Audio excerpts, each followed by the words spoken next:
Assalamualaikum warahmatullahi wabarakatuh. Perkenalkan lagi dengan saya Siti Sara Ibrahim. Saya dari kelas MN21E Universitas Nusa Putra. Di video kali ini saya akan menjelaskan atau membahas mengenai materi perkuliahan akuntansi manajemen, yaitu bab ke-13 tentang akuntansi manajemen lingkungan. Nah, langsung saja ke materi pembahasan. Yang pertama adalah latar belakang. Nah, pada era ekonomi modern, isu lingkungan seperti global warming, ekoefisiensi, dan kerusakan lingkungan akibat kegiatan industri memiliki dampak yang signifikan terhadap perusahaan. Hal ini mendorong perusahaan untuk memperhatikan manajemen biaya lingkungan sebagai permasalahan utama dalam pengambilan keputusan manajemen. Alasan pentingnya yaitu permasalahan lingkungan bagi perusahaan adalah meningkatnya peraturan lingkungan di banyak negara dan peningkatan kepentingan stakeholder terhadap kinerja lingkungan perusahaan. Nah, akuntansi manajemen lingkungan atau AML menjadi alat penting dalam menyediakan informasi yang relevan bagi stakeholders perusahaan. AML ini berbeda dengan akuntansi konvensional karena fokus pada pengurangan dampak lingkungan dan memberikan informasi fisik serta moneter terkait biaya lingkungan. Keberhasilan AML ini bergantung pada kemampuan dan keakuratan data akuntansi perusahaan dalam mengurangi dampak lingkungan. Selanjutnya, penting untuk mengukur biaya lingkungan, memahami bagaimana biaya tersebut dibebankan pada produk dan proses, menggunakan model penilaian biaya siklus hidup, dan membandingkan aktivitas serta pengendalian lingkungan berdasarkan strategi. Nah, pengelolaan yang baik terhadap hubungan antara aktivitas, produk atau jasa perusahaan, dan lingkungan akan mencapai kinerja lingkungan yang baik. Selanjutnya, AML-nya diharapkan memberikan informasi fisik dan moneter terkait input dan output lingkungan perusahaan, termasuk pengeluaran dan penghematan biaya lingkungan. Isu-isu global warming dan kerusakan lingkungan telah mendorong negara-negara untuk membuat peraturan perdagangan internasional yang ketat, yang mensyaratkan perusahaan serta produknya ramah lingkungan. Oleh karena itu, perusahaan harus merancang strategi yang bersaing, yang ramah lingkungan untuk memenangkan persaingan di pasar global. Selanjutnya, mengukur biaya lingkungan. Pentingnya informasi biaya lingkungan didorong oleh tuntutan akan kinerja lingkungan perusahaan yang semakin besar dan meningkatnya peraturan lingkungan yang ketat. Perusahaan perlu mengetahui biaya yang terkait dengan kebutuhan terhadap perusahaan tersebut, karena pelanggaran dapat mengakibatkan denda yang besar. Nah, oleh karena itu, pengukuran biaya lingkungan dan identifikasi penyebab utamanya menjadi penting bagi perusahaan. Pengukuran biaya lingkungan menjadi penting untuk memenuhi kebutuhan peraturan, mengidentifikasi penyebab biaya, dan mengembangkan konsep ekoefisiensi. Selanjutnya, manfaat ekoefisiensi. Nah, ekoefisiensi ini adalah konsep yang menggambarkan bagaimana perusahaan dapat menghasilkan barang atau jasa dengan manfaat yang lebih besar sambil mengurangi dampak negatif terhadap lingkungan, nah konsumsi sumber daya dan biaya. Selanjutnya, hal ini membantu meningkatkan kinerja ekologis dan ekonomi perusahaan, memungkinkannya bersaing lebih baik dan berkontribusi pada pembangunan berkelanjutan.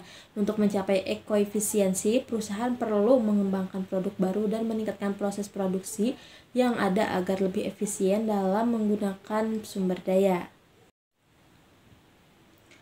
Selanjutnya, penyebab dan intensif. Yang pertama, pelanggan menuntut produk yang lebih bersih. Kedua, karyawan yang lebih baik dan produktif. Yang ketiga, bertanggung jawab atas lingkungan. Yang keempat, kinerja lingkungan yang lebih baik serta menghasilkan manfaat sosial yang signifikan. Yang keenam, berfokus dalam peningkatan kinerja lingkungan. Dan yang terakhir, ketujuh adalah mengurangi biaya lingkungan dan terciptanya berbagai keunggulan yang kompetitif. Selanjutnya, model biaya kualitas lingkungan. Penentuan biaya lingkungan merupakan langkah awal yang dilakukan sebelum informasi mengenai biaya-biaya lingkungan diberikan kepada pihak manajemen. Pendekatan yang digunakan adalah model biaya kualitas lingkungan total. Nah, biaya lingkungan didefinisikan sebagai biaya yang timbul karena kualitas lingkungan yang buruk. Biaya lingkungan ini sering dikaitkan dengan penciptaan, pendeteksian, perbaikan, dan pencegahan degradasi lingkungan yang digolongkan menjadi 4 kategori, yaitu biaya pencegahan, deteksi, kegagalan internal, dan kegagalan eksternal lingkungan. Selanjutnya, laporan biaya lingkungan. Nah, apabila suatu perusahaan serius dalam meningkatkan kinerja lingkungannya dan mengendalikan biaya-biaya lingkungan, maka biaya lingkungan menjadi penting untuk dilaporkan. Laporan biaya lingkungan memberikan dua dampak penting, yaitu dampak atas biaya lingkungan terhadap profitabilitas perusahaan dan nilai atau jumlah relatif yang dikeluarkan per item kategori. Selanjutnya, membebankan biaya lingkungan. Biaya lingkungan terjadi baik dari produk maupun prosesnya. Proses produksi menghasilkan limbah yang dapat merusak lingkungan dan menyebabkan biaya kegagalan lingkungan. Selain itu, kemasan produk dan produk itu sendiri juga dapat menyebabkan biaya lingkungan setelah digunakan oleh konsumen. Nah, biaya lingkungan pasca pembelian ditanggung oleh masyarakat sebagai biaya sosial. Ketika perusahaan ingin menentukan pembebanan biaya lingkungan ke produk dan proses, perlu mempertimbangkan biaya produk lingkungan dan memilih pendekatan berbasis fungsional atau berbasis aktivitas. Selanjutnya, biaya produk lingkungan. Nah, biaya produk lingkungan mencakup biaya yang timbul dari proses produksi, pemasaran, pengiriman, serta biaya setelah pembelian yang terkait dengan penggunaan dan sampah produk. Biaya lingkungan penuh adalah total biaya lingkungan yang dibebankan pada produk, baik biaya privat maupun sosial. Data biaya untuk menghitung ini dikumpulkan dari pihak ketiga di luar perusahaan. Biaya privat penuh hanya mencakup biaya privat untuk produk individu, dan hasilnya digunakan untuk menetapkan biaya lingkungan dalam proses internal perusahaan. Nah, dengan memperhitungkan biaya lingkungan secara akurat, perusahaan dapat mengetahui profitabilitas produk dan membuka peluang untuk melakukan desain ulang produk, efisiensi ekonomi, dan meningkatkan kinerja lingkungan. Selanjutnya, penetapan biaya lingkungan berbasis fungsi. Penetapan biaya lingkungan berbasis fungsi dilakukan setelah pemisahan biaya lingkungan ke dalam kumpulan biaya yang terpisah. Dalam pendekatan ini, tarif biaya lingkungan berdasarkan fungsi ditetapkan menggunakan penggerak tingkat unit seperti jam kerja langsung atau jam mesin. Nah, biaya tersebut kemudian dibebankan ke produk individual berdasarkan penggunaan jam kerja atau jam mesin. Nah, pendekatan ini cocok untuk produk yang relatif homogen, tetapi dapat menyebabkan distorsi biaya jika produk yang dihasilkan bervariasi. Misalnya, jika hanya satu varian produk yang menghasilkan limbah dari berbagai variasi produk lainnya, maka pembebanan biaya lingkungan hanya akan diterapkan pada produk tersebut. Nah, selanjutnya ada penetapan biaya lingkungan berbasis aktivitas. Penetapan biaya aktivitas dikalkulasikan dengan cara melakukan pembebanan biaya pada aktivitas-aktivitas lingkungan, serta selanjutnya dihitung berapa tarif aktivitasnya. Nah, tarif ini dipakai untuk menetapkan biaya lingkungan ke produk berdasarkan penggunanya berdasarkan aktivitas perusahaan. Pendekatan berbasis aktivitas ini lebih sesuai diaplikasikan oleh perusahaan yang menghasilkan berbagai variabel produk. Selanjutnya, penilaian biaya siklus hidup. Nah, penilaian biaya siklus hidup ini merupakan metode untuk mengungkapkan dampak lingkungan suatu produk sepanjang siklus hidupnya.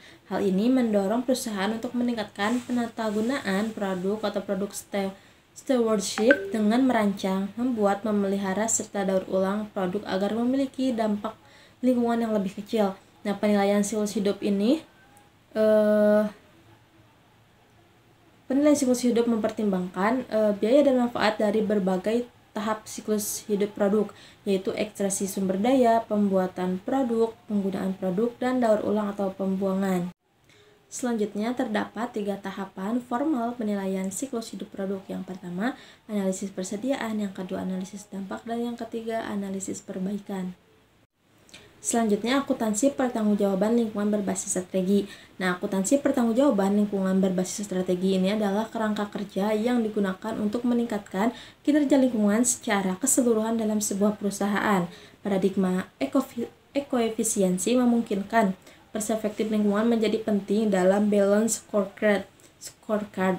Nah, memberikan keunggulan kompetitif melalui peningkatan kinerja lingkungan. Sistem manajemen lingkungan berbasis strategi ini adalah sistem yang meningkatkan kinerja lingkungan dengan menghubungkan perspektif lingkungan ke perspektif proses.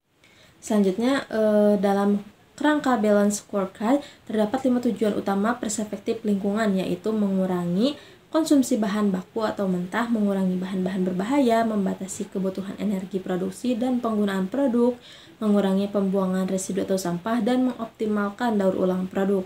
Nah, untuk mencapai sistem pengendalian lingkungan yang baik, perusahaan perlu melakukan analisis aktivitas lingkungan. Hal ini melibatkan identifikasi aktivitas lingkungan dan penilaian biaya lingkungan sebagai prasyarat untuk penetapan biaya lingkungan berbasis aktivitas. Perusahaan juga perlu memahami biaya lingkungan, data produk, dan prosesnya. Nah, aktivitas lingkungan kemudian digolongkan menjadi aktivitas bernilai tambah dan aktivitas tanpa nilai tambah. Terima kasih, mungkin hanya itu yang dapat saya sampaikan mengenai materi pada bab ke-13 ini. Semoga apa yang saya sampaikan dapat bermanfaat. Wassalamualaikum warahmatullahi wabarakatuh.